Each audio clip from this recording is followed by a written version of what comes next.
It started with a glossy flyer slipped under my door. Emergency Community Flood Control Initiative, protecting Willowbrook for generations to come.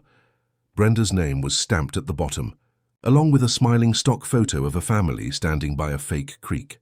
I almost laughed.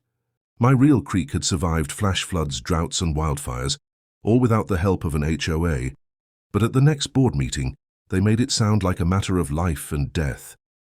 Brenda stood at the front of the clubhouse, like she was running for office. "Ladies and gentlemen," she began, "our subdivision sits downstream from an unregulated waterway. If we don't act now, a single heavy storm could devastate our homes." I raised my hand. "You mean Cottonwood Creek? The same one that's flowed naturally for over a century, without ever flooding?" She flashed that polished grin. "Exactly. It's outdated, unmanaged, and frankly unsafe. We'll be installing a concrete drainage channel to stabilize water flow." Someone clapped. Another nodded. "Fear spreads fast when it's packaged as safety." Then she dropped the number. $1,800 per homeowner for an emergency assessment. Total project cost, $127,000. I stood up. "Who's the contractor?" She blinked. "Pinnacle Construction. They've done excellent work in Denver. Did the county approve this?" "They will," she said a little too quickly. Her voice softened into that practiced empathy tone.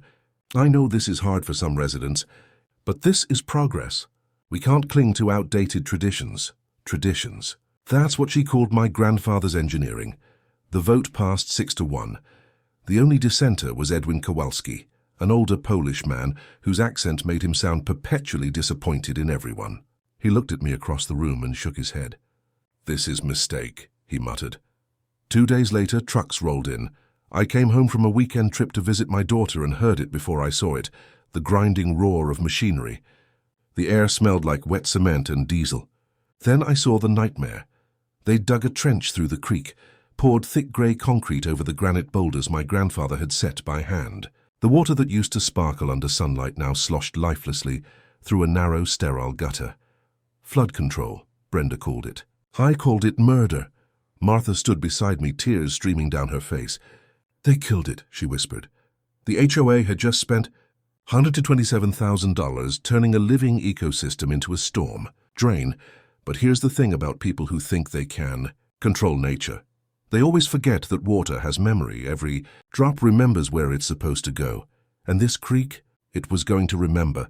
They thought they'd silenced it forever. But they'd just created a ticking time bomb, one that didn't need my help to explode. I didn't need revenge. I just needed to let physics handle it.